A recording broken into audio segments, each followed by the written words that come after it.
Hallelujah, praise the Lord.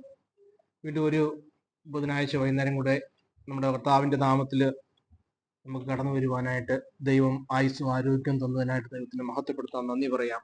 കടന്നു വന്ന എല്ലാവരെയും ഓർത്ത് വചനത്തെ സ്നേഹിച്ച് വചനത്തെ ആഗ്രഹിച്ച് വചനം തേനിനേക്കാളും തേൻകട്ടയേക്കാളും മധുര്യമുള്ളതാണെന്ന് തിരിച്ചറിഞ്ഞ് കടന്നു വന്ന എല്ലാവരെയും ഓർത്ത് വേഗം വരുന്ന യേശു ക്രിസ്തു നാമത്തിൽ വന്ദനം പറയുന്നു.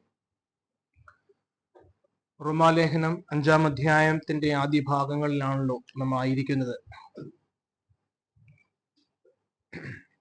നീതീകരണത്തിന്റെ ഫലമായിട്ട് ഈ ഭൂമിയിൽ വെച്ച് തന്നെയുള്ള അനുഗ്രഹീത അനുഭവങ്ങളെ കുറിച്ചാണ്, രക്ഷിക്കപ്പെട്ട ദൈവമക്കൾ അനുഭവിക്കുന്ന അനുഗ്രഹീത അനുഭവങ്ങളെ കുറിച്ചാണ് 5-ാം അധ്യായത്തിന്റെ 1 മുതൽ 11 വരെയുള്ള വാക്യങ്ങളിൽ അപ്പോസ്തലനായ പൗലോസ് വിവരിക്കുന്നത്.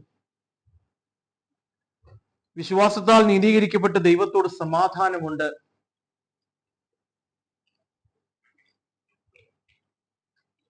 നമ്മുടെ കർത്താവായ യേശുക്രിസ്തു മൂലം നമുക്ക് ദൈവത്തോട് സമാധാനമുണ്ട്. നാം നിൽക്കുന്ന ഈ കൃപയിലേക്ക് നമുക്ക് അവൻ മൂലം വിശ്വാസത്താൽ പ്രവേശനവും ലഭിച്ചിരിക്കുന്നു. We have access to God and we have the privilege to remain in the presence of God. ദൈവത്തോടുള്ള സമാധാനം, ദൈവസന്നിധിയിലേക്ക് കടന്നു വരുവാനുള്ള പ്രവേശനം മാത്രമല്ല, ആ സന്നിധിയിൽ തുടരുവാനായിട്ടുള്ള കൃപയും നമുക്ക് ലഭിച്ചിരിക്കും. ഇതിനെക്കുറിച്ചൊക്കെയാണ് നമ്മൾ കഴിഞ്ഞ ആഴ്ചയിൽ ചിന്തിച്ചത്. എന്നിട്ട് 3-ാം വാക്യത്തിലേക്ക് വരുമ്പോൾ അത് തന്നെയല്ല, കഷ്ടത സഹിഷ്ണുതയെയും സഹിഷ്ണുത സിദ്ധതയെയും സിദ്ധത പ്രത്യാശയും ഉളവാക്കുന്നു എന്നറിഞ്ഞ് നാം കഷ്ടങ്ങളിലും പ്രശംസിക്കുന്നു. പുസ്തകം പറയാൻ നമ്മൾ കഷ്ടതയിലും സന്തോഷിക്കുന്നു. ഇതിനെക്കുറിച്ച് നമ്മൾ അല്പമായിട്ട് കഴിഞ്ഞ ആഴ്ചയിൽ ചിന്തിച്ച് അല്പം കൂടെ അതിനെക്കുറിച്ച് ചിന്തിച്ച് നമുക്ക് മുൻപോട്ട് പോകാം. ഇവിടെ നമ്മുടെ ജീവിതത്തിൽ ഉണ്ടാകുന്ന വേദനകളിലും കഷ്ടതകളിലും നമ്മൾ സന്തോഷം കണ്ടെത്തുന്നു എന്ന നിലയിലല്ല നമ്മളത് മനസ്സിലാക്കേണ്ടത് എന്ന് ഞാൻ കഴിഞ്ഞ ആഴ്ചയിൽ ഒന്ന് സൂചിപ്പിച്ചു. കാരണം കഷ്ടത എന്ന വാക്കിനാൽ അപ്പോസ്തലൻ ഇവിടെ മനസ്സിലാക്കി തരുന്നത്, വിവരിക്കുന്നത്, ദൈവനാമത്തിനു വേണ്ടി ദൈവവചനത്തിന് അടിസ്ഥാനപ്പെട്ട് ദൈവിക പ്രമാണത്തിനനുസൃതമായി ദൈവം വച്ചിരിക്കുന്ന വഴിയിൽ അങ്ങോട്ടോ ഇങ്ങോട്ടോ വ്യതിചലിക്കാതെ ദൈവവചനത്തോട് കോംപ്രമൈസ് ചെയ്യാതെ നാം നിലനിൽക്കുമ്പോൾ നമ്മുടെ ജീവിതത്തിൽ ഉണ്ടാകുന്ന കഷ്ടതകളെ കുറിച്ചാണ്, അതിനോടുള്ള ബന്ധത്തിൽ നമ്മുടെ ജീവിതത്തിൽ ഉണ്ടാകുന്ന കഷ്ടതകളെ കുറിച്ചാണ് ഇവിടെ കഷ്ടങ്ങളിലും ഞാൻ പ്രശംസിക്കുന്നു എന്ന് പറയുമ്പോൾ അപ്പോസ്തലൻ നമുക്ക് വരച്ചു കാട്ടിത്തരുന്നത്. ഇതിനോടുള്ള ബന്ധത്തിൽ ഞാൻ 1-2 കാര്യങ്ങളോട് പറഞ്ഞിരുന്നു. 3 നിലകളിലുള്ള കഷ്ടതകൾ നമ്മുടെ ജീവിതത്തിലുണ്ട്. The very existence of our life, അല്ലെ? നമ്മൾ ഈ ഭൂമിയിൽ ഈ താണുപോയ ശരീരത്തിലായിരിക്കുന്നിടത്തോളം കാലം ഈ കാലാവസ്ഥയുടെ മാറ്റങ്ങൾ മൂലം നമുക്ക് അസുഖങ്ങൾ വരാം. നമുക്കും മറ്റുള്ളവരെ പോലെ ഡിസപ്പോയിന്റ്മെന്റും ഫ്രസ്ട്രേഷൻസും മെന്റൽ ആഗനിയും പെയിനും ശാരീരിക ബുദ്ധിമുട്ടുകളൊക്കെ ഉണ്ടാകും. കാരണം നമ്മൾ ഈ ശരീരത്തിൽ ഈ ഭൂമിയിലായിരിക്കുന്നിടത്തോളം കാലം ഇതെല്ലാം നമുക്കുണ്ട്. അല്ലാതെ ചില ജാല സുവിശേഷകന്മാർ പറയുന്നത് പോലെ ദൈവമക്കളായാൽ പിന്നെ ഹാർട്ട് അറ്റാക്കും ക്യാൻസർ ഒന്നും വരത്തില്ല എന്ന് അങ്ങനെയൊന്നും അല്ല പ്രിയരെ. ദൈവവചനം അങ്ങനെയൊന്നും അല്ല പഠിപ്പിക്കുന്നത്.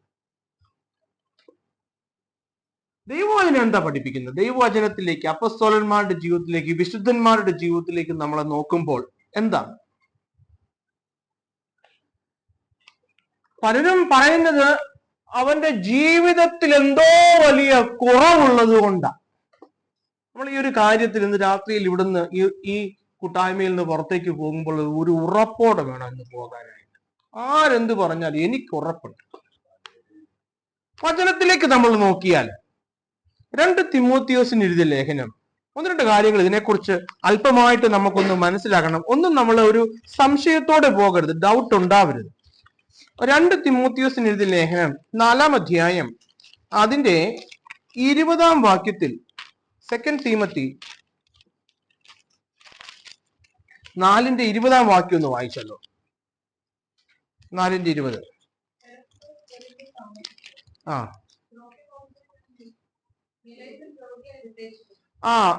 എരസ്തോസ് കൊരിന്തിൽ താമസിച്ചു, ത്രോഫിമോസിനെ ഞാൻ മിലേത്തോസിൽ രോഗിയായിട്ട് വിട്ടിട്ടു പോന്നു. ആരാ പറയുന്നത്? അപ്പസ്തോലനായ വിശുദ്ധ പൗലോസ് സഹ ശുശ്രൂഷകനായ ത്രോഫിമോസിനെ കുറിച്ച് പറയുക, ഞാൻ അവനെ മിലേത്തോസിൽ രോഗിയായിട്ട് വിട്ടേച്ചു പോകുന്നു. എന്റെ പ്രിയരെ, നമ്മൾ ഇന്ന് കേൾക്കുന്നത് പോലെ നമ്മുടെ എന്തെങ്കിലും കുഴപ്പം കൊണ്ടാണ് ഈ നിലയിൽ നമുക്ക് ശാരീരിക അസുഖങ്ങൾ വരുന്നതെങ്കിൽ ഈ വചനം എഴുതി ചേർത്ത ദൈവത്തിന്റെ പരിശുദ്ധാത്മാവ് നമ്മുടെ ഗുണീകരണത്തിനായിട്ട് തീർച്ചയായിട്ടും അവിടെ കുറിച്ചേനെയായിരുന്നു. ത്രോഫിമോസിന്റെ ജീവിതത്തിൽ എന്തൊക്കെയോ കുറവുണ്ടായിരുന്നു, അതുകൊണ്ടാണ് ഇപ്രകാരം വന്നതെന്ന്. ഹല്ലേലൂയ. അവന്റെ ജീവിതത്തിന്റെ കുറവ് കൊണ്ടാണ് ഇപ്രകാരം വന്നത്. അത് തന്നെയല്ല, ആ ഭാഗം വായിച്ചു നോക്കുമ്പോൾ ത്രോഫിമോസിനെ ഞാൻ മിലേത്തോസിൽ രോഗിയായി വിട്ടിട്ട് പോകുന്നു എന്ന് പറയുമ്പോൾ തീർച്ചയായിട്ടും നമുക്ക് അവിടെ മനസ്സിലാക്കുവാനായിട്ട് സാധിക്കും, അപ്പോസ്തലനായ വിശുദ്ധ പൗലോസ് തീർച്ചയായിട്ടും ആ വ്യക്തിയുടെ വിടുതലിന് വേണ്ടി, ആ രോഗശാന്തിക്ക് വേണ്ടി പ്രാർത്ഥിച്ചിരുന്നു. തീർച്ചയായിട്ടും പ്രാർത്ഥിച്ചിരുന്നു. പക്ഷെ നമ്മളവിടെ മനസ്സിലാക്കേണ്ടത്, that was not the will of God about that servant of God on that time. അതാണ് നമ്മൾ മനസ്സിലാക്കേണ്ടത്. ദൈവത്തിന് തന്റെ വിശുദ്ധനായ തന്റെ മകനായ ത്രോഫിമോസിനെ കുറിച്ച് ആ സമയത്തുള്ള ദൈവത്തിന്റെ വിൽ അതല്ലായിരുന്നു. ഹല്ലേലൂയ. ഒരു വാക്യം കൂടെ വായിച്ചാലോ? ഫിലിപ്പിയർക്ക് എഴുതിയ ലേഖനം 2-ാം അധ്യായം 26-ാം വാക്യം. ഫിലിപ്പിയർക്ക്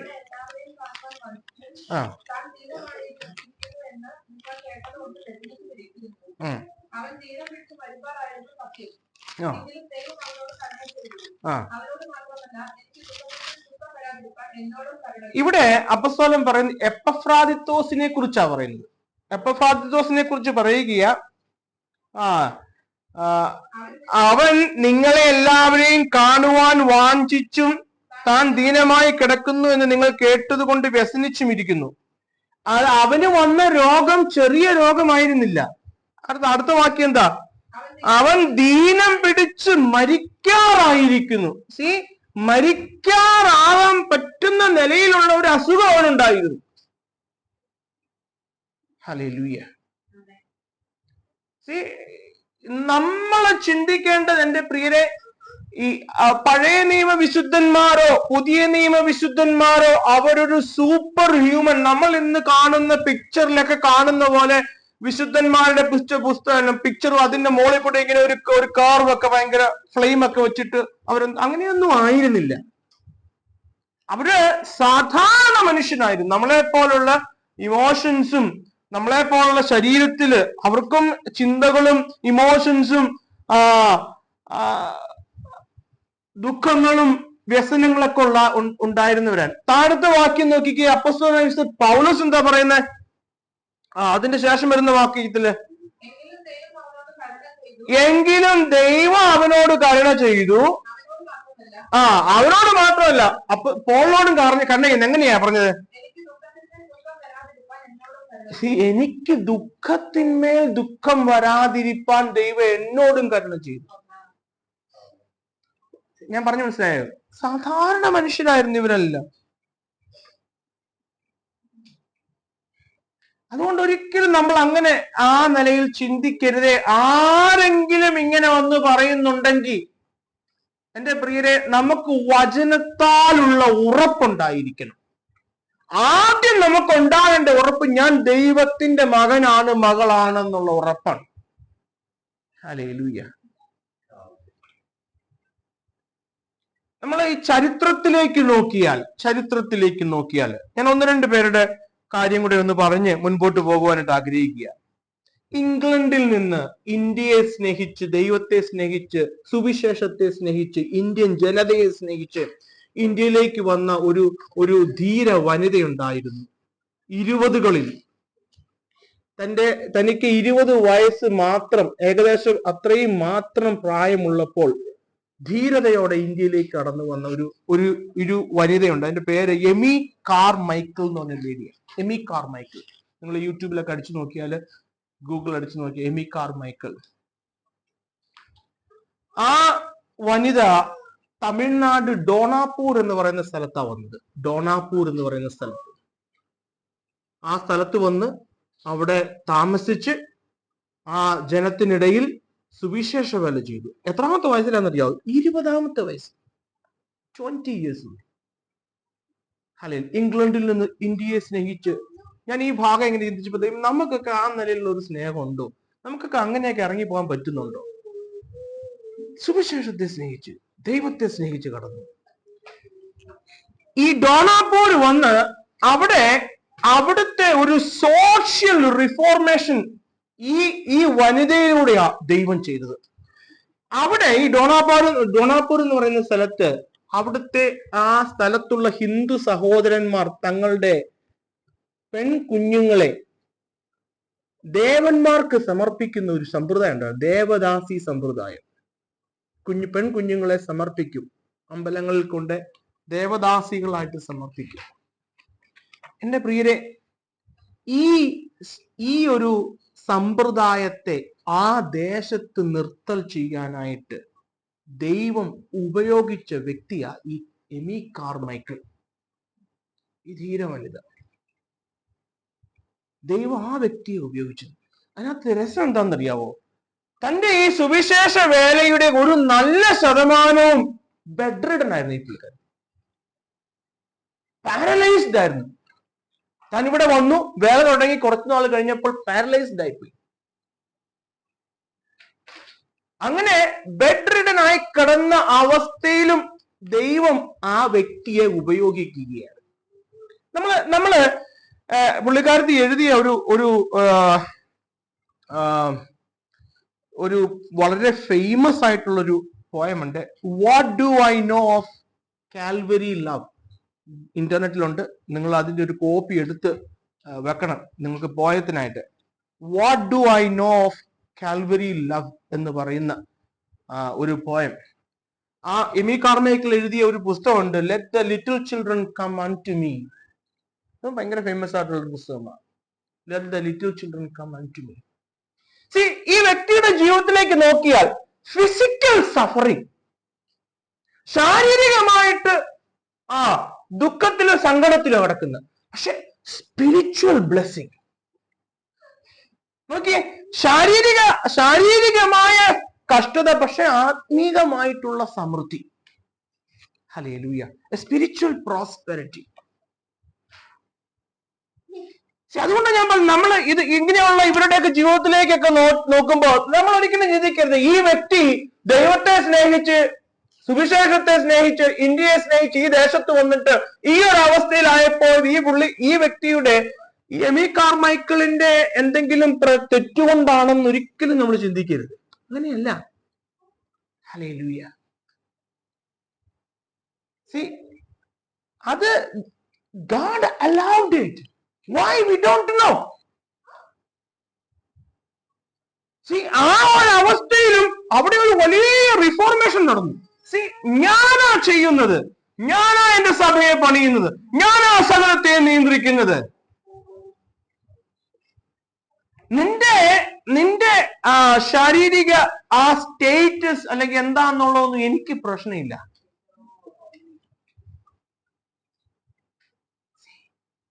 വേറൊരു ഇതുപോലെ തന്നെയുള്ള ഒരു വ്യക്തിയാ ഫാനി ജെ ക്രോസ്ബി എന്ന് പറയുന്നത്.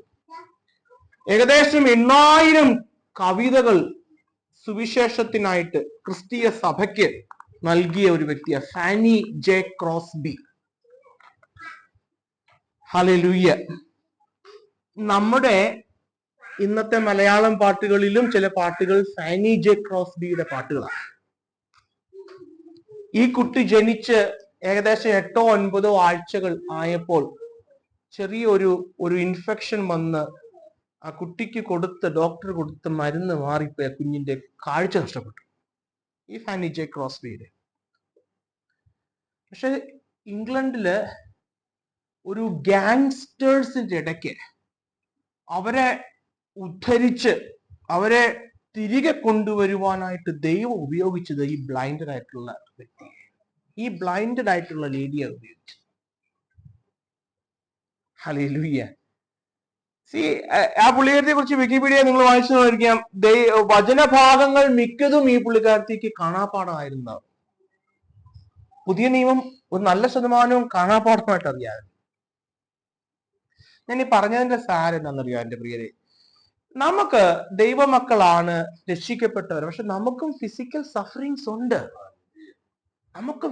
സഫറിങ്സ് ഉണ്ട്. ഇല്ല എന്ന് ആരെങ്കിലും പറഞ്ഞ സമ്മതിക്കരുതേ. ഹല്ലേലൂയ. പക്ഷെ പൗലോസ് പറയുന്നത് എന്താ? എന്റെ ബലഹീനതയിൽ കവിഞ്ഞു വരുന്ന ദൈവത്തിന്റെ കൃപ, ദൈവത്തിന്റെ ശക്തി, അത് മതി എനിക്ക്. ഹല്ലേലൂയ. ഞാനിത് അല്പം വിശദീകരിച്ച് പറയാൻ കാരണം, നമുക്ക് കുറ്റബോധം വേണ്ട. പ്ലീസ്, കുറ്റബോധം വേണ്ട. ചില സുവിശേഷകന്മാരൊക്കെ വന്നു, ബ്രദറെ താഴ്ത്തി ഏൽപ്പിക്കാഞ്ഞിട്ടോ,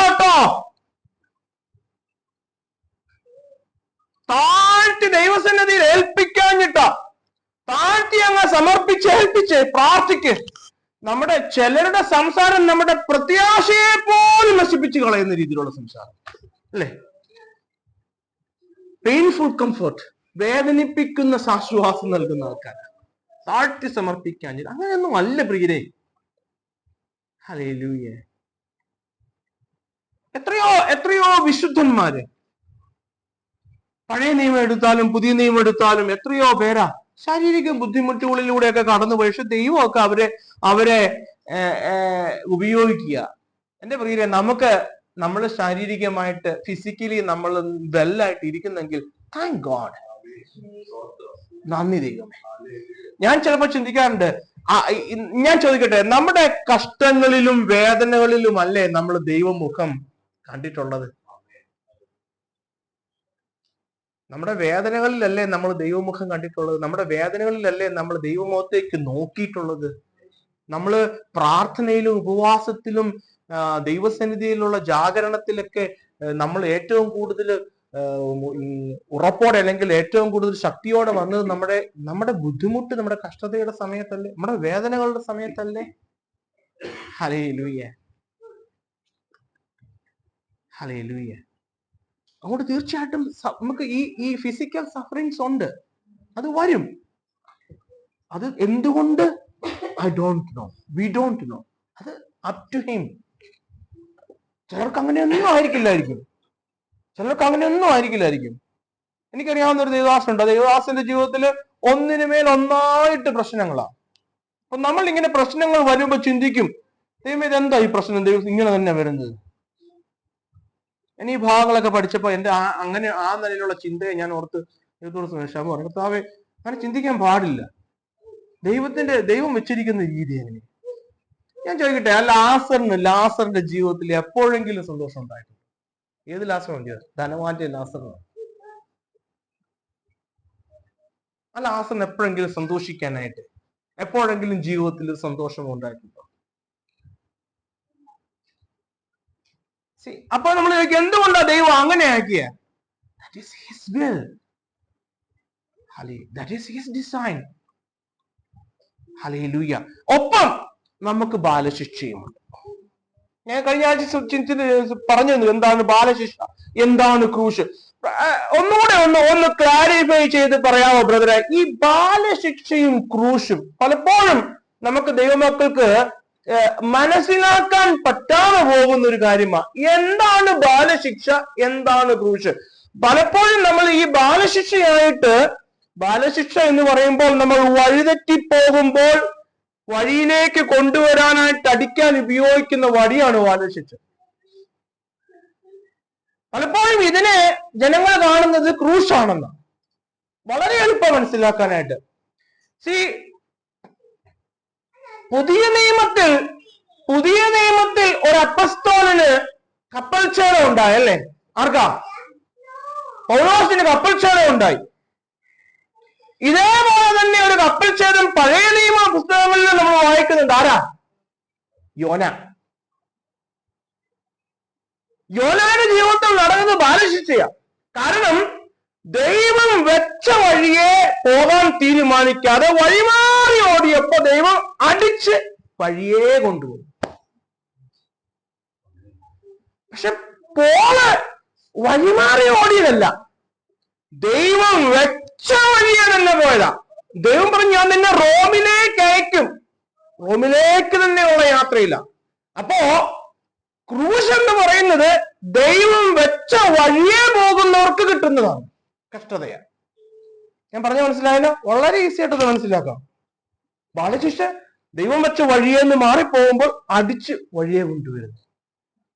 ഈ രണ്ടുപേർക്കും കഷ്ടതയുണ്ടെന്നുള്ളതാണ്. രണ്ടുപേർക്കും കഷ്ടത. അതുകൊണ്ടാണ് ഞാൻ പറഞ്ഞത് കഷ്ടതയെ അനേകം കഷ്ടങ്ങളിലൂടെ നമ്മള് സ്വർഗരാജ്യത്തിൽ കടക്കേണ്ടതല്ലയോ? ഹല്ലേലൂയ. അപ്പോ ദൈവം വച്ച വഴിയെ പോകാൻ നാം തീരുമാനിച്ചാലും നമ്മുടെ ജീവിതത്തിൽ കഷ്ടതയുണ്ട്. നമ്മൾ അതങ്ങ് അക്സെപ്റ്റ് ചെയ്യണം എന്റെ പ്രിയരെ. നമ്മൾ അതിനെ ഇല്ല ഇല്ല എന്ന് പറഞ്ഞ് കണ്ണടച്ച് ഒന്നും സംഭവിക്കത്തില്ല എന്ന് പറഞ്ഞിട്ട് കാര്യമില്ല. ദൈവം വെച്ചിരിക്കുന്ന വഴി അങ്ങനെയാ. ഇതാണ് നമുക്കുള്ള പാത. അത് അപ്പസ്തോലന്മാരും കർത്താവ് തന്നെ പറഞ്ഞിട്ടുള്ള കാര്യമാണ്. നിങ്ങൾ എന്നെ അനുഗമിക്കാൻ ആഗ്രഹിക്കുന്നെങ്കിൽ എന്റെ ക്രൂശ് എടുത്തു വരണം. ക്രൂശ് എടുത്തു വന്നേ പറ്റൂ. Hallelujah, hallelujah. അത് നമ്മൾ എബ്രായ ലേഖനം 12-ാം അധ്യായത്തിൽ നമ്മൾ വായിക്കുന്നുണ്ടല്ലോ. ഞാൻ കഴിഞ്ഞ ആഴ്ച വായിച്ചായിരുന്നല്ലോ. അവന്റെ വിശുദ്ധി പ്രാപിക്കേണ്ടതിന് നമ്മെ ബാലശിക്ഷ കഴിക്കുന്നു. ഹല്ലേലൂയ. എന്റെ പ്രിയരെ, ഞാനൊരു കാര്യം പറയാം. നമ്മുടെ ജീവിതത്തിൽ വരുന്ന many sufferings in our life, we don't know why, but one thing I know. എനിക്കറിയാവുന്ന ഒരു വാക്യം ഞാൻ വായിക്കാവേ. എനിക്കറിയില്ല എന്തുകൊണ്ട് എന്റെ ജീവിതത്തിൽ വരുന്നു, പക്ഷെ എനിക്കൊരു കാര്യം അറിയാം. കർത്താവേ, അപ്പസ്തോലൻ പറയുക റോമാലേഖനം 8-ന്റെ 28-ാമത്തെ വാക്യത്തിൽ, എന്നാൽ ദൈവത്തെ സ്നേഹിക്കുന്നവർക്ക് നിർണയപ്രകാരം വിളിക്കപ്പെട്ടവർക്ക് തന്നെ സകലത്തിലും, ഞാൻ മാറ്റി വായിച്ചു, സകലവും നന്മയ്ക്കായി കൂടി വ്യാപരിക്കുന്നു. I don't know why, but one thing I know. എന്റെ ജീവിതത്തിൽ ഇത് എനിക്ക് നന്മയ്ക്കായിട്ടാണ്. അങ്ങനെയാണെങ്കിൽ എന്തുകൊണ്ട് എന്നുള്ളതിന് ചോദ്യത്തിന് പ്രസക്തി ഉണ്ടോ പ്രിയരെ? എന്തുകൊണ്ട് വന്നു? നമുക്കുണ്ടാകേണ്ട ഉറപ്പ് എന്നാന്നറിയോ? എന്റെ ജീവിതത്തിൽ ദൈവം ചെയ്യുന്നതെല്ലാം എന്റെ നന്മയ്ക്കായിട്ടാ. ഈ ഉറപ്പുണ്ടായാൽ മതി. നമ്മള് വന്നതിന്റെ റോട്ട് നോക്കി പോകേണ്ട ആവശ്യമില്ല. അത് കർത്താവിൽ മറഞ്ഞിരിക്കുന്ന കാര്യമാണ്, കർത്താവിന്റെ ബില്ലാണ്. എന്തുകൊണ്ട് എനിക്ക്, എന്തുകൊണ്ട് അവർക്കില്ല? ഹല്ലേലൂയ. അതുകൊണ്ട് അപ്പസ്തോലൻ പറയുന്നത്, ഞങ്ങൾ കഷ്ടങ്ങളിലും പ്രശംസിക്കുന്നു, ഞങ്ങൾ കഷ്ടങ്ങളിലും സന്തോഷിക്കുന്നു. ഹല്ലേലൂയ. പത്രോസ് തന്നെ പറയുന്നത്. ഇവിടെ നമ്മൾ കുറച്ച് വായിച്ചല്ലോ, ക്രിസ്ത്യാനിയായിട്ട് കഷ്ടം സഹിക്കേണ്ടി വന്നാല് ഹല്ലേലൂയ. അതുകൊണ്ടാ കർത്താവ് ഈ വഴിയെ വിളിച്ചത് ഇത് ഇടുക്ക് നാരോ ഗേറ്റാ. ഇതൊരു നാരോ ഗേറ്റാ. ഹല്ലേലൂയ. എന്നെ കേൾക്കുന്ന ഈ കൂട്ടായ്മയിൽ വരുന്ന എന്റെ പ്രിയരെ, ഈ ഒരു ബോധ്യം നമ്മുടെ ജീവിതത്തിൽ ഉണ്ടാവണേ. നമ്മളെ ആരും വഴിതെറ്റിച്ച് കളയരുത്. ഈ ഫേക്ക് നോട്ടുകളെ മനസ്സിലാക്കാൻ ഫേക്ക് നോട്ടുകളല്ല പഠിക്കേണ്ടത്, ഒറിജിനൽ എന്തെന്ന് പഠിച്ചാൽ മതി. ഒറിജിനൽ നോട്ട് ഒന്നേ ഉള്ളൂ. അത് മനസ്സിലായ ഫേക്ക് ഈസി ആയിട്ട് മനസ്സിലാവും. ഞാൻ പറഞ്ഞു മനസ്സിലായോ? നമ്മൾ ഫേക്കുകളെ അല്ല പഠിക്കേണ്ടത്. ദൈവത്തിന്റെ വചനം ഇതാ ഡിസൈൻ ചെയ്തിരിക്കുന്നത്, ഇങ്ങനെയാ പറയുന്നത്. എന്നെക്കുറിച്ച് ദൈവത്തിന്റെ ആലോചന ഇങ്ങനെയാ. അതെനിക്ക് നല്ല വ്യക്തമായിട്ടുണ്ടെങ്കിൽ ഏത് ജാലസുവിശേഷകന്മാർ വന്ന് പറഞ്ഞാലും നമുക്ക് കേസത്തില്ല. We know, we just smile and leave them. Hallelujah. അപ്പൊ ഞാൻ ഇത് പറഞ്ഞപ്പോൾ എന്റെ പ്രിയരെ, നമുക്ക് ഇങ്ങനെ ഈ ഇടുക്കു വഴിയിലൂടെ, ഈ കഷ്ടതയാവുന്ന വഴിയിലൂടെ കടന്നു പോകുമ്പോൾ നമുക്കുണ്ടാകേണ്ട മനോഭാവം എന്തായിരിക്കണം? അതുകൂടെ ഒന്ന് പറയണല്ലോ. പിറുപിറുത്തുകൊണ്ട്, സങ്കടപ്പെട്ടുകൊണ്ട്, കരഞ്ഞുകൊണ്ട്, ശപിച്ചുകൊണ്ട്, വന്നല്ലോ കർത്താവേ, ഇങ്ങനെയാണല്ലോ കർത്താവേ എന്ന് ഇസ്രായേൽ ജനം മിസ്രയീമിൽ നിന്ന് പോന്നപ്പോ പറഞ്ഞതുപോലെയാണോ നമ്മൾ ജീവിക്കുന്നത്? ആ ഒരു മനോഭാവമാണ് നമുക്ക് ഉണ്ടാവേണ്ടത്. എങ്ങനെയാണെന്ന് നമുക്ക് നോക്കാം. Hallelujah, hallelujah. നമ്മുടെ മനോഭാവം എന്തായിരിക്കണം? അല്ലെങ്കിൽ അപ്പോസ്തലൻ പറയും, ഞാൻ കഷ്ടതയിലും പ്രശംസിക്കുന്നു എന്ന് പറയുമ്പോൾ, ഞാൻ കഷ്ടതയിലും പ്രശംസിക്കുന്നു എന്ന് പറയുമ്പോൾ ആ കഷ്ടതയിലും സന്തോഷിക്കുവാനായിട്ട് അപ്പോസ്തലനെ പ്രേരിപ്പിക്കുന്ന ഘടകം എന്താണെന്ന് പറയാമോ? അപ്പോസ്തല പ്രവൃത്തികളിലേക്ക് പോയ അപ്പോസ്തല പ്രവൃത്തികളുടെ പുസ്തകത്തില് 5-ാം അധ്യായത്തിലേക്ക് വരുമ്പോ അവർ പ്രസംഗിച്ചു, വഴികളിലും തെരുവുകളിലും തെരുക്കോണുകളിൽ നിന്ന് പ്രസംഗിച്ചു അനേക ക്രിസ്തു നാമത്തിലേക്ക് വന്നു എന്നറിഞ്ഞപ്പോ, ഹല്ലേലൂയ, സെനഹെദ്രീൻ സംഘത്തിന് വെറുതെ ഇരിക്കാൻ പറ്റിയില്ല. 5-ാം അധ്യായം അതിന്റെ അവരെ ഈ സെനഹെദ്രീൻ സംഘം ഇവരെ വിളിച്ച് വിസ്തരിച്ച് അവരെ തർജ്ജനം ചെയ്ത് അടിച്ചു വിടുന്ന ഭാഗമാ, അല്ലെ? അങ്ങനെ ഒരു ഭാഗമുണ്ട് 5-ാം അധ്യായത്തില്. അതിന്റെ 41 40 മുതലൊന്ന് വായിച്ചേ.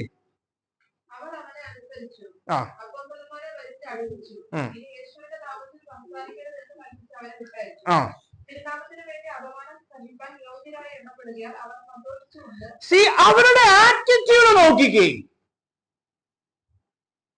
They left the court rejoicing. See, അവരെ തർജ്ജനം ചെയ്തു, അവരെ അടിച്ചു, എന്നിട്ട് അവരെങ്ങനെയാ പോകുന്നത്?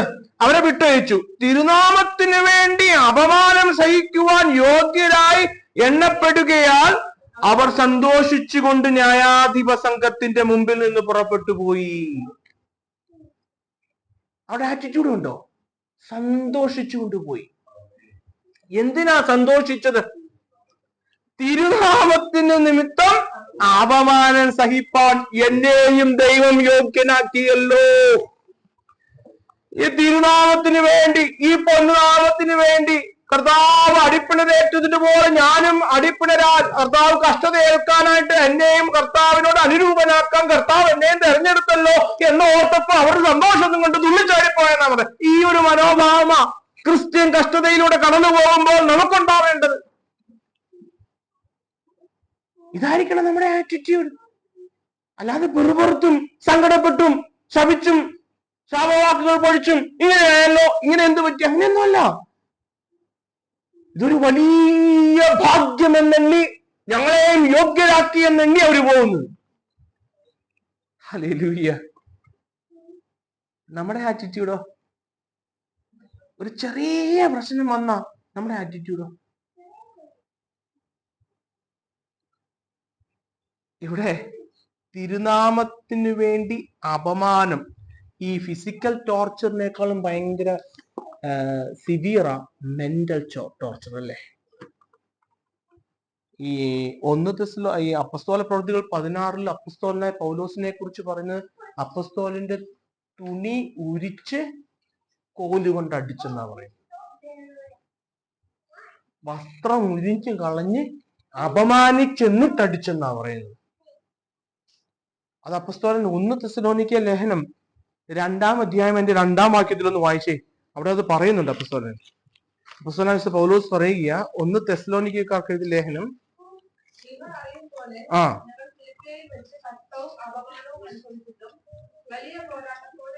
ഞങ്ങൾ വലിയ കഷ്ടവും അപമാനവും അനുഭവിച്ചു.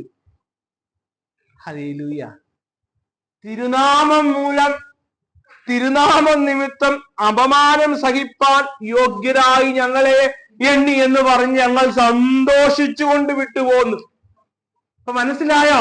Y Paul very clearly writes here, കഷ്ടതയിലും ഞങ്ങൾ പ്രശംസിക്കുന്നു എന്ന് പറയുന്നത് കൊണ്ട് പോള് എന്താണ് മനസ്സിലാക്കുന്നത് മനസ്സിലായില്ലേ?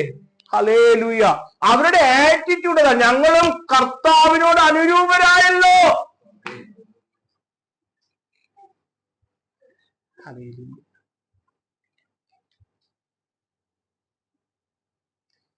ഈ നമുക്ക് ഒരു ശരാശരി പെന്റക്കോസ്റ്റുകാരൻ അറിയുന്ന കാര്യം എന്താണെന്നറിയോ? 16-ാം അധ്യായത്തിലുണ്ട്. 16-ാം അധ്യായത്തില് അതിന്റെ 25-ാം വാക്യത്തിൽ പൗലോസും ശീലാസും പ്രാർത്ഥിച്ച് ദൈവത്തെ പാടി സ്തുതിച്ച്. ഒന്ന് വായിച്ചേ, 24 വായിച്ചേ. ആ ആ ആ ആ ആ ആ സി നമുക്ക് ഇതേ അറിയാവൂ, മാക്സിമം നമുക്കറിയാവുന്നോ.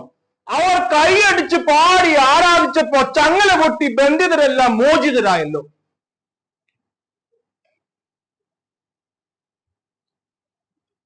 ഞാൻ ഈ കുറച്ചു മുമ്പ് പറഞ്ഞ കാര്യം മനസ്സിൽ വെച്ചുകൊണ്ട് എന്താ പറഞ്ഞത്?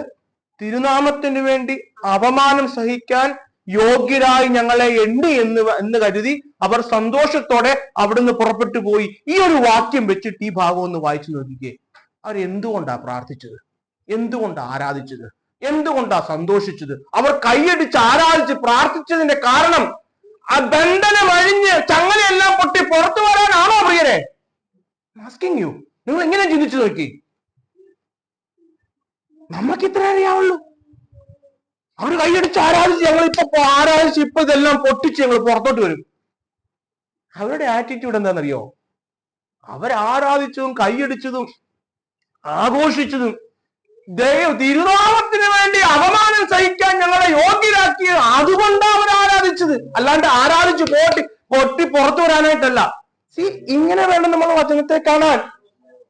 അങ്ങനെയാണ്. ഞാൻ ചോദിക്കട്ടെ, ഈ പാട്ടുണ്ടാക്കിയവരെന്താ 12-ാം അധ്യായത്തില് അതിന്റെ 7-ാം വാക്യത്തിൽ പത്രോസ് സുഖമായിട്ട് കിടന്നുറങ്ങി, ദൂതൻ വന്ന് തോളെ തട്ടി ഉണർത്തി എഴുന്നേപ്പിച്ചുകൊണ്ട് പോയെന്നാ പറയുന്നത്.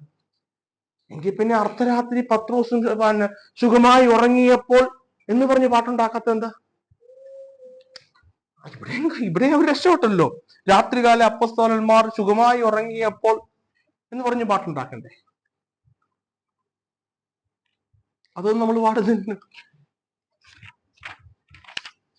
ഞാൻ പാട്ടുകൾക്കെതിരായിട്ടൊന്നുമല്ല എൻ്റെ പേര്. നമ്മൾ കൃത്യമായിട്ടുള്ള വചനം മനസ്സിലാക്കണം. അടിസ്ഥാനം കറക്റ്റ് ആവാത്തത് കൊണ്ടാ ഞാൻ ഈ പറഞ്ഞ നിലയിൽ ആ ഭാഗം ഒന്ന് ചിന്തിച്ചു നോക്കി. അങ്ങനെയല്ലേ? അല്ലാണ്ട് അവിടുന്ന് ചങ്ങല പൊട്ടിയതിനെ കുറിച്ചോ അല്ലെങ്കിൽ അവിടുന്ന് രക്ഷപ്പെട്ടതിനെ കുറിച്ചൊന്നും അവർക്ക് അതൊന്നും അല്ല സന്തോഷം നൽകിയിരുന്നത്. തിരുനാമ നിമിത്തം അപമാനം സഹിക്കാൻ ഞങ്ങളെ യോഗ്യരാക്കിയല്ലോ, തിരുനാമ നിമിത്തം കാരാഗ്രഹത്തിൽ അകപ്പെടാൻ ഞങ്ങളെ യോഗ്യരാക്കപ്പെട്ടല്ലോ.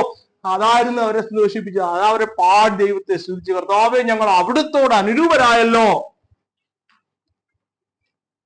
Hallelujah, hallelujah.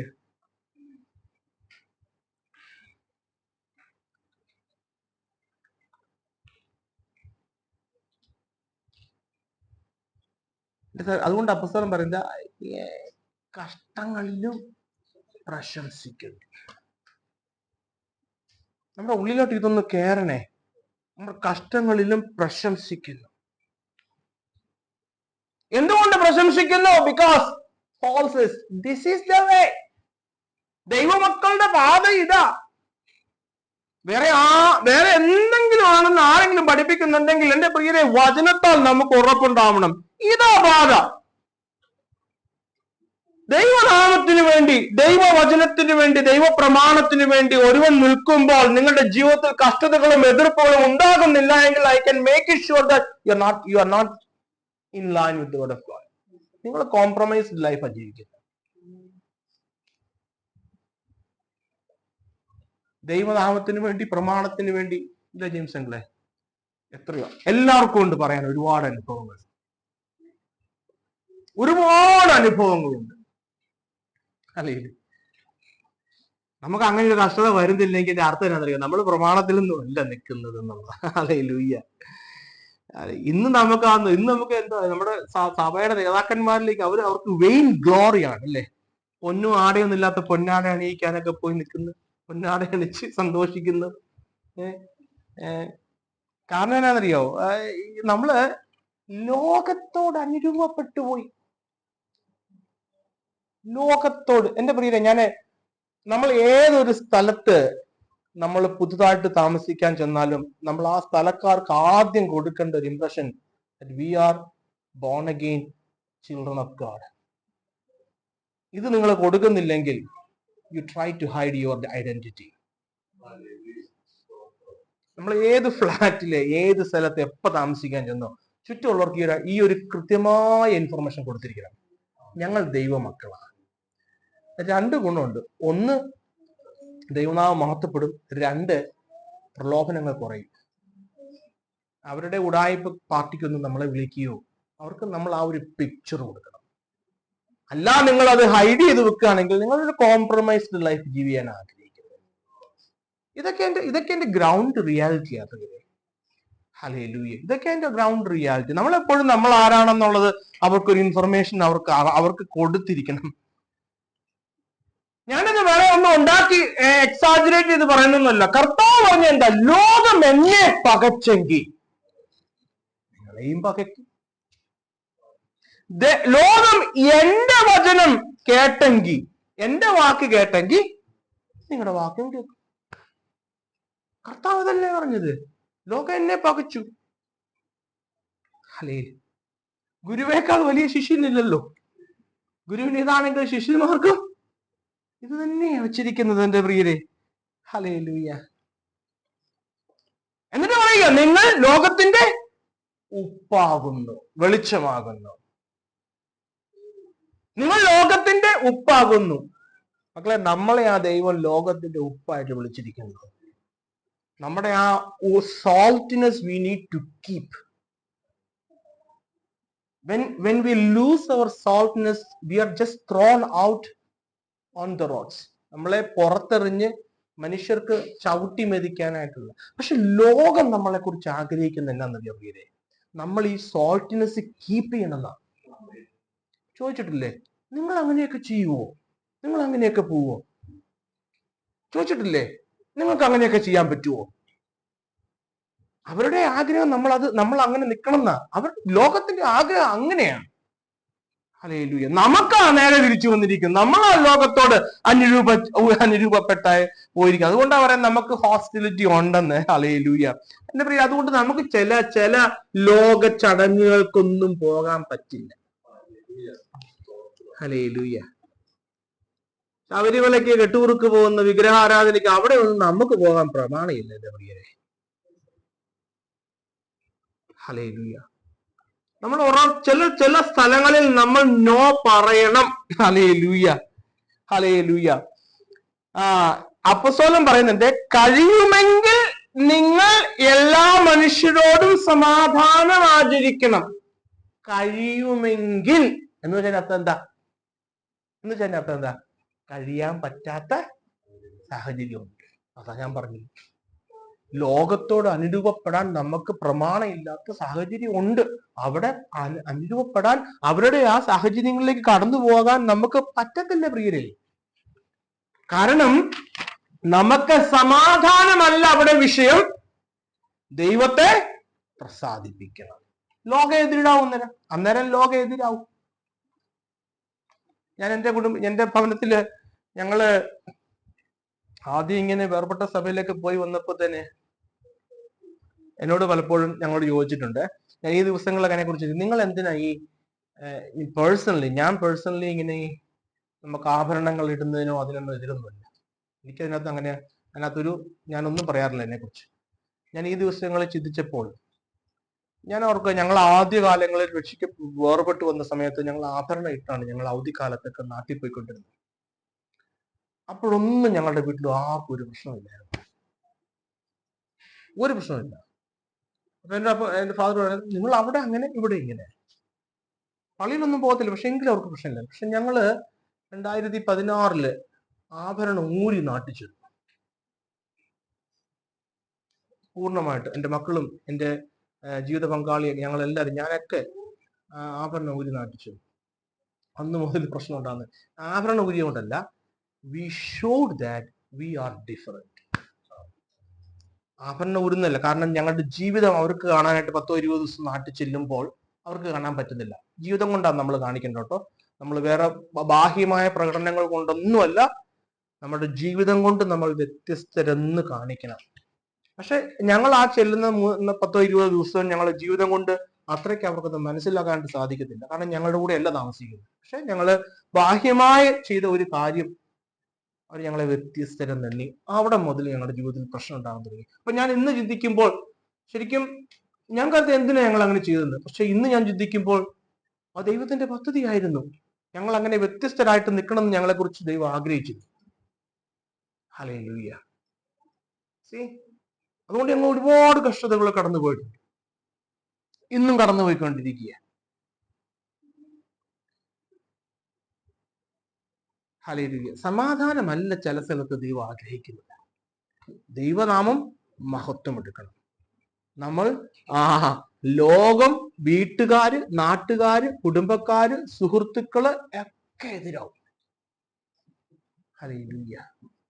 പക്ഷെ ദൈവനാമം മഹത്വപ്പെടണം, ദൈവത്തെ പ്രസാദിപ്പിക്കണം. ഇതായിരിക്കണം നമ്മുടെ ചിന്തയും മനോഭാവം. ഹല്ലേലൂയ. അതുകൊണ്ടാണ് അപ്പോസ്തല പ്രവൃത്തികൾ 14:22 ആ വാക്യം ഒന്ന് വായിക്കാം. 14:22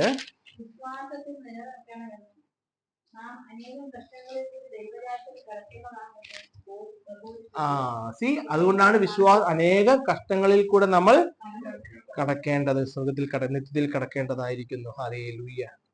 ഇതായിരുന്നു എന്റെ പ്രിയരെ അപ്പോസ്തലന്മാർക്ക് സഫറിങ്സ്, കഷ്ടതയോടുള്ള അവരുടെ ആറ്റിറ്റ്യൂഡ്, അവരുടെ മനോഭാവം. അവര് അപമാനം തിരുനാമം നിമിത്തം, എപ്പോഴും ഓർത്തണം ഈ വാക്യം, തിരുനാമം നിമിത്തം അവമാനം സഹിക്കുന്ന യോഗ്യരായി ഞങ്ങളെ എണ്ണിയല്ലോ എന്നോർത്തവർ സന്തോഷത്തോടെ സന്നിഹിതരെ സംഘത്തെ വിട്ടുപോയി.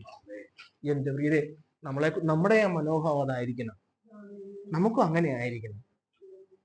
When it comes to our spiritual life, നമ്മുടെ ആത്മീയ ജീവിതത്തിലേക്ക് വരുമ്പോൾ there is no compromise. അവിടെ അപ്പനില്ല, അമ്മയില്ല, സഹോദരങ്ങളില്ല, സഹോദരിമാരില്ല, സുഹൃത്ബന്ധമില്ല. ഹല്ലേലൂയ.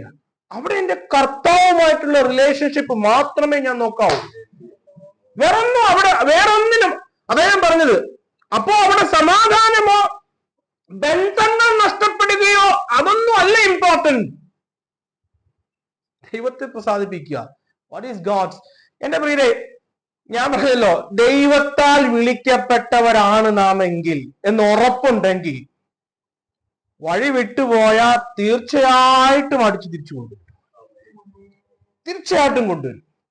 അപ്പം കുറെ കഷ്ടതകളും വേദനകളും സമയനഷ്ടവും നമ്മുടെ ജീവിതത്തിലുണ്ടാവും. സാമ്പത്തിക നഷ്ടമുണ്ടാവും, സമയനഷ്ടമുണ്ടാവും. കാരണം വിശ്വാസത്തിന്റെ നായകനും പൂർത്തി വരുന്നു. അവനാ തുടങ്ങിയെങ്കിൽ അവനത് പൂർത്തീകരിക്കും. Hallelujah, hallelujah. 8-ാം അധ്യായം റോമാലേഖനം 8-ാം അധ്യായം അതിന്റെ 17-ാം വാക്യം ഒന്ന് വായിച്ചാല്, റോമാലേഖനം 8:17 നാം മക്കളെങ്കിലോ വായിക്കൂ. ക്രിസ്തുവിന്റെ അവനോട് കൂടെ കഷ്ടം അനുഭവിച്ചാൽ ഓക്കെ, അവനോട് കൂടെ തേജസ്കരിക്കപ്പെടണമെങ്കിൽ എന്റെ ലോജിക്ക് മനസ്സിലായോ? അവനോടുകൂടെ തേജസ്കരിക്കപ്പെടണമെങ്കിൽ അവന് കടന്നുപോയ കഷ്ടതകളിലൂടെ നമ്മളും കടന്നു പോകണം പ്രിയരെ. അല്ലാണ്ട് കഷ്ടതയെ ബൈപ്പാസ് ചെയ്തില്ല. കർത്താവ് എങ്ങനെയാ തന്റെ പുത്രൻ അനേക കഷ്ടങ്ങളിലൂടെ കടന്ന് ഹല്ലേലൂയ മഹത്വീകരിക്കപ്പെടണമെന്നായിരുന്നു പിതാവ് ആഗ്രഹിച്ചിരുന്നത്. അവനാ നമുക്ക് തന്നെയാ വഴി വെച്ചിരിക്കുന്ന പ്രിയരെ. ഹല്ലേലൂയ. അപ്പോ തേജസ്കരണത്തിലേക്കുള്ള വഴി കഷ്ടതയാണ്. ഹല്ലേലൂയ. ഞാനിത് പറയുമ്പോ ഈ ബ്രദർ എപ്പോഴും ഇന്ന് കഷ്ടതയെ കുറിച്ച്, ഞാൻ അങ്ങനെയല്ല എന്റെ പ്രിയരെ പറയുന്നത്. ക്രിസ്ത്യൻ കഷ്ടത ഡിഫറെന്റാ. ഞാൻ ഫിസിക്കൽ സഫറിങ് ആദ്യം പറഞ്ഞ ഫിസിക്കൽ സഫറിങ് അതിനെ കുറിച്ച് പറഞ്ഞല്ലോ. അപ്പൊ എപ്പോഴും നമുക്ക് പനിയും അസുഖവും അതല്ല ഞാൻ ഉദ്ദേശിക്കുന്നത്. നിങ്ങൾ കൃത്യമായിട്ട് മനസ്സിലാക്കണേ. ജീവിതത്തില് ഇപ്പം എന്റെ ജോലി സ്ഥലത്ത്, എന്റെ ഭവനത്തില്, എന്റെ സഭയിലുള്ള എല്ലാവരും എതിർത്താലും ദൈവനാമത്തിന് വേണ്ടി ഉറപ്പോടെ ഒരാൾ നിന്നാൽ ആ വ്യക്തി കടന്നു പോകുന്ന മെന്റൽ സ്ട്രഗിള്, ആ വ്യക്തി കടന്നു പോകുന്ന മെന്റൽ ടോർച്ചർ, അത് ക്രിസ്തീയ കഷ്ടതയാണ്. Hallelujah, hallelujah. അപ്പൊ നിങ്ങൾ അങ്ങനെ അതിനെ കാണാവുള്ളേ, അല്ലാതെ. പക്ഷെ ദൈവം നമ്മളെ, ഞാൻ പറഞ്ഞില്ലേ, ദുഷ്ടന്റെ മേലും നീതിമാന്റെ മേലും മഴയും മഞ്ഞും പൊഴിക്കുന്ന ദൈവം നമ്മളെ നടത്തും, നമ്മളെ പരിപാലിക്കും. ഹല്ലേലൂയ. ഞങ്ങൾ ഇന്ന് ഇവിടെ കാർ ചെയ്യുന്നപ്പോൾ പറഞ്ഞു, നമ്മൾ പലപ്പോഴും എടുത്ത് ഇങ്ങനെ പ്രയോഗിക്കുന്ന ഒരു വാക്യമാണ്, എന്നെ എന്നെ ഇത്രത്തോളം നടത്തിയ ദൈവം ഇനിയും നടത്താൻ ശക്തൻ. അപ്പൊ ഞാൻ ഈ വചനം കഴിഞ്ഞ ദിവസം ആരോ പറഞ്ഞു കേട്ടപ്പോൾ ഞാൻ അതിനെക്കുറിച്ച് ചിന്തിക്കുക, എന്താ ശരിക്കും ആ വചനം പറയുന്നത്? എന്റെ നടത്തം എവിടെയാ തുടങ്ങിയത്? എന്റെ നടത്തം തുടങ്ങിയത് എന്റെ വീണ്ടും ജനനത്തിലാണ്. ഞാൻ എങ്ങോട്ടാ നടക്കുന്നത്? പ്രത്യാശയെന്ന എനിക്ക് ലഭിക്കാനിരിക്കുന്നത്. അപ്പം എന്റെ 10 വർഷം മുമ്പ് തുടങ്ങിയ നടത്തം 10 വർഷം കഴിഞ്ഞിട്ടും ആ പ്രത്യാശയിൽ നിന്ന് വ്യതിചലിച്ചു പോകാതെ എന്നെ എത്രത്തോളം നടത്തി ദൈവം. എന്റെ പ്രത്യാശയ്ക്ക് ഭംഗം അല്ലാതെ എന്റെ പ്രിയരെ നശിച്ചു പോകുന്ന ഈ ലോകത്തിലെ എനിക്ക് അസുഖവും അല്ല, എനിക്ക് ജോലിയും ശമ്പളവും കാറും വീടും തന്ന് എന്നെ നടത്തി ദൈവം നല്ല അവിടെ ഉദ്ദേശിക്കുന്നു. ദൈവം എനിക്ക് വരിച്ചിരിക്കുന്ന ഒരു പ്രത്യാശയുണ്ട്. 10 വർഷം ആ പ്രത്യാശ കൈവിടാതെ എന്നെ ദൈവം നടത്തി. ഇനിയും നടത്താൻ ശക്തനാവൻ. ഞാനത് പ്രാപിക്കുന്നത് വരെ. നമ്മൾ ഇങ്ങനെ വേണം ക്രിസ്തീയ ജീവിതത്തെ കാണാൻ പ്രിയരെ. ഇതായിരിക്കണം നമ്മുടെ ആ ക്രിസ്തീയ ജീവിതത്തോടുള്ള നമ്മുടെ ആറ്റിറ്റ്യൂഡ്. ദൈവം അങ്ങനെ, ദൈവത്തിന്റെ മുമ്പിൽ നമുക്ക് ദൈവം ഒരുക്കി വച്ചിരിക്കുന്ന നിത്യതയാ. Hallelujah, hallelujah. മുൻപോട്ടോ. രണ്ടാമത് അതുമാത്രമല്ല, ഈ വാക്യത്തില് നമ്മൾ ആ റോമാലേഖനത്തിന്റെ നമ്മുടെ ഈ 5-ാമത്തെ അധ്യായത്തിൽ അല്പനാളോടെ നിൽക്കും. നമുക്ക് പ്രയോജനമുള്ളതൊന്നും നമ്മൾ നഷ്ടമാക്കരുതല്ലോ. കഷ്ടത സഹിഷ്ണുതയെയും, സഹിഷ്ണുത സിദ്ധതയെയും, സിദ്ധത പ്രത്യാശയെയും ഉളവാക്കുന്നു എന്നറിഞ്ഞ് ഞങ്ങൾ കഷ്ടങ്ങളിലും പ്രശംസിക്കുന്നു. ഹല്ലേലൂയ. എന്റെ പ്രിയരെ, ഈ കഷ്ടതയുടെ കടന്നു വിട്ടാൽ നമുക്ക് ഇന്ന് ഈ ഭൂമിയിൽ പക്വതയുള്ള പരിജ്ഞാനത്തോടു കൂടിയുള്ള ഒരു ക്രിസ്തീയ ജീവിതം ലഭിക്കുന്നു, ഇല്ലേ? സെക്യുലർ ലൈഫിലും അങ്ങനെയല്ലേ? സെക്യുലർ ലൈഫ്, നമ്മുടെ സെക്യുലർ ലൈഫിലും കഷ്ടത്തിലൂടെ കടന്ന് നമ്മളെ പണിതെടുക്കുന്നു, അല്ലെ? നമുക്ക് അതാ പറയുന്നത്, കഷ്ടത സഹിഷ്ണുത. നമ്മൾ ചെറിയ ചെറിയ കഷ്ടതകളിലൂടെ കടന്നു പോകുമ്പോൾ അതിനെ ഞാൻ പലപ്പോഴും ചിന്തിച്ചിട്ടുണ്ട്. ഈ വിശുദ്ധന്മാർക്കൊക്കെ എങ്ങനെയാ ഇങ്ങനെ പറ്റുന്നത്? വിശുദ്ധന്മാർക്കൊക്കെ എങ്ങനെയാ ഇങ്ങനെ പറ്റുന്നത്? കാരണം വിശുദ്ധന്മാർക്കുണ്ടല്ലോ, അത് സിദ്ധതയായി മാറി. എന്താ സിദ്ധത? കഷ്ടത, perseverance leads to proven character. സിദ്ധത അത് അവന്റെ ജീവിതത്തിന്റെ ഭാഗമായി, അവന്റെ സ്വഭാവം അങ്ങനെയായി. എത്ര പ്രതികൂലങ്ങളിലൂടെ, എത്ര പരിഹാസങ്ങളിലൂടെ, അപമാനങ്ങളിലൂടെ കടന്നുപോയാൽ ഒന്നും അവനെ ബാധിക്കാത്ത നിലയിലേക്ക് അവന്റെ ക്യാരക്ടർ പ്രൂവണായി, സിദ്ധതയിലേക്ക് വന്നു. അതെങ്ങനെയാ? ചെറിയ ചെറിയ കഷ്ടതകളിൽ നമ്മൾ സഹിഷ്ണുത കാണിച്ച് നമ്മൾ സിദ്ധതയിലേക്ക് കടന്നു വരികയാണ്. ഹല്ലേലൂയ. ആ പെർസീവിയറൻസ് ആണ് നമ്മളെ, അതാണ് നമ്മുടെ പ്രകൃതം തന്നെ മാറി, ഇല്ലേ?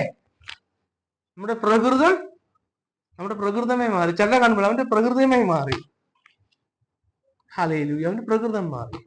നമ്മൾ ആ നിലയിലേക്ക് ഒരു പ്രകൃതം മാറുന്ന ഒരു ഈ എമി കാർമൈക്കിൾ താൻ എഴുതിയ let the children come unto me എന്ന് പറയുന്ന പുസ്തകത്തിൽ ഇപ്രകാരം എഴുതുന്നുണ്ട്. ഒരു പാല് നിറച്ചു വെച്ചിരിക്കുന്ന ഒരു ഗ്ലാസ് മറിഞ്ഞു പോയാൽ അതിനകത്തുനിന്ന് പാലേ വരും. അതേസമയം മറ്റു വല്ല ദ്രാവകമാണ് നിറച്ചു വെച്ചിരിക്കുന്നെങ്കിൽ അതിനകത്ത് മറിഞ്ഞു പോയാൽ അത് വരും. അപ്പോ അതുകൊണ്ടാണ് നമ്മൾ ഈ ഒരു പാട്ടില്ലേ, അടവി തരുക്കളിൽ പഴി ദുഷി നിന്ന പരിഹാസം അപമാനം ഇതൊക്കെ നമ്മുടെ ജീവിതത്തിൽ ഉണ്ടാകുമ്പോഴാ നമ്മള് എത്രത്തോളം സഹിഷ്ണുതയും സിദ്ധതയും ഉള്ളവരാണെന്ന് നമ്മൾ തെളിയുന്നത്. അവിടെ സൗരഭ്യവാസനയായി മാറാൻ നമുക്ക് സാധിക്കുന്നുണ്ടോ? ഹല്ലേലൂയ. കർത്താവിന് സാധിച്ചു. കർത്താവിന് പറഞ്ഞു, ഈ ദൈവത്തിനാണെങ്കിൽ അവിടെ ഇറങ്ങിയോ? കർത്താവിന് വരത്തില്ലായിരുന്നു. ഞാൻ പണ്ടൊക്കെ അങ്ങനെ ചെയ്തിട്ടുണ്ട്. കർത്താവിന് അങ്ങോട്ട് ഭയങ്കര ചാടി ആണിയൊക്കെ പറിച്ച് ഇങ്ങോട്ട് വരാൻ മേലായിരുന്നു. കർത്താവിന്റെ മന പറഞ്ഞേ, ഇവർ ചെയ്യുന്ന എന്തെന്ന് അറിയായികയാൽ ഇവരോട് ക്ഷമിക്കണമേ. Hallelujah, hallelujah. അതുകൊണ്ട് എൻ്റെ പ്രിയരെ, നമ്മൾ ഇന്ന് ഈ കൂട്ടായ്മയിലായിരിക്കുമ്പോൾ നമുക്ക് തുടർന്ന് അതിനുശേഷം പഠിക്കാൻ അടുത്തത് മൂന്നാമത്തെ ഒരു കാര്യം, അതിന്റെ അടുത്ത വാക്യത്തിൽ നമുക്ക് അടുത്ത ആഴ്ചയെ കുറിച്ച് ചിന്തിക്കാം. എന്താ പറയുന്നത്? ദൈവത്തിന്റെ സ്നേഹം നമുക്ക് നൽകപ്പെട്ട പരിശുദ്ധാത്മാവിനാൽ നമ്മുടെ ഹൃദയങ്ങളിൽ പകർന്നിരിക്കുന്നുവല്ലോ. പ്രത്യാശയ്ക്കോ ഭംഗം വരുന്നില്ല. ആ വാക്യം നമുക്ക് അടുത്ത ആഴ്ച ചിന്തിക്കാം. ഒരുപാട് കാര്യങ്ങൾ നമുക്ക് അവിടുന്ന് മനസ്സിലാക്കാനുണ്ട് എന്റെ പ്രിയരെ. ഇന്ന് രാത്രിയിൽ നമ്മൾ ഇവിടെ കൂടിയിരിക്കുമ്പോൾ ഞാൻ ഈ പറഞ്ഞ കാര്യങ്ങൾ നിങ്ങളുടെ മനസ്സിലോട്ടൊന്ന് കയറണേ. ആര് നമ്മളെ തെറ്റിച്ച് കളയാനും നമ്മുടെ വിരുത് തെറ്റിക്കാനായിട്ട് വന്നാലും, നമ്മളെ തെറ്റിദ്ധരിപ്പിക്കാനായിട്ട്, നമ്മളെ തെറ്റിയ വഴിയിലൂടെ ഹലേലി കൊണ്ടുപോകാൻ വന്നാലും നമുക്ക് ഉറപ്പുണ്ടായിരിക്കണം. കർത്താവ് ദൈവത്തെ സ്നേഹിക്കുന്നവർക്ക്, നിർണയപ്രകാരം വിളിക്കപ്പെട്ടിരിക്കുന്നവർക്ക് സകലവും നന്മയ്ക്കായി കൂടി വരും. ഞാൻ ആ നിലയിൽ വിളിക്കപ്പെട്ട ഒരു വ്യക്തിയാണ്. എന്റെ കർത്താവിന് എന്നെ കുറിച്ച് ചെയ്യുന്നതെല്ലാം എന്റെ നന്മയ്ക്കായിട്ടാ, ഒന്നും എന്റെ തിന്മയ്ക്കായിട്ടുള്ള ഉറപ്പുണ്ടെങ്കിൽ ലെറ്റ് ഇറ്റ് ബി, സംഭവിക്കട്ടെ. എന്റെ നന്മയ്ക്കായിട്ടല്ലേ, എന്നെ തകർക്കാനായിട്ടല്ലല്ലോ ദൈവം ചെയ്യുന്നത്, എന്നെ പണിയാനായിട്ടല്ലേ. ഹല്ലേലൂയ. ഒന്നുകിൽ എന്നെ ശിക്ഷയിൽ, എന്നെ നേർവഴിക്ക് കൊണ്ടുവരാനായിരിക്കും, അല്ലെങ്കിൽ എന്റെ നിത്യതയിൽ എന്റെ കനം കൂട്ടേണ്ടതിനായിരിക്കും. രണ്ടും നല്ലതിനല്ലേ. ഹല്ലേലൂയ. നമുക്ക് സ്തോത്രം ചെയ്യാം. നമുക്കൊരു ഗാനത്തിന്റെ 1-2 ഗാനങ്ങൾ പാടി നമുക്ക്